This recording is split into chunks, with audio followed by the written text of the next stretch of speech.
Magandang umaga po ng Lunes sa inyong lahat. Narito na ang lagay ng ating panahon. Live po mula sa Pag-asa Weather Forecasting Center ngayong September 18, 2023. Makikita ho natin sa ating latest satellite images, wala ho tayong minomonitor na anumang low pressure area o bagyo sa loob o labas man ng Philippine Area of Responsibility. Posible ho in the next 2 to 3 days, maliit pa yung chance na magkaroon tayo ng bagyo. At Intertropical Convergence Zone, yung tinatawag na ITCZ, na may mga kaulapan, ang siyang inasa natin magdadala ng mas malaking tsansa ng mga pag-ulan, partikular na ho sa malaking bahagi dito sa May Mindanao. Habang sa Luzon at sa Bay Visayas, mga isolated o pulupulong pag-ulan, pagkilat pagkulog naman ng mararanasan natin, inaasahan pa rin natin na posible na medyo mainit pa rin sa tanghali, habang mas malaki yung tsansa ng mga localized thunderstorms sa hapon hanggang sa gabi, kaya mainam magdala pa rin ho tayo ng mga pananggalang sa ulan.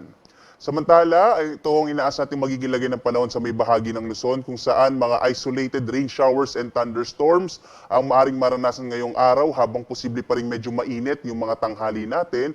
Ang agwat nga ng temperatura sa lawag nasa 25 to 32 degrees Celsius, sa bahagi ng Baguio 17 to 24 degrees Celsius, sa Tuguegarao hanggang 34 degrees Celsius, habang sa Kamaynilaan nasa 25 to 33 degrees Celsius, sa Tagaytay 22 to 31 degrees Celsius, sa Legazpi, sa may bahagi ho ng Bicol, nasa 25 to 33 degrees Celsius, Calayan Islands 24 to 33, habang sa may bahagi ng Puerto Princesa 25 to 33 degrees Celsius.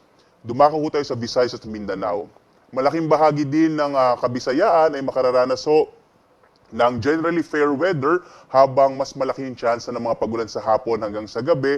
Ang agwat ng temperatura dito sa Iloilo 25 to 32 degrees Celsius, sa Cebu 25 to 32, habang sa Tacloban 26 to 32 degrees Celsius.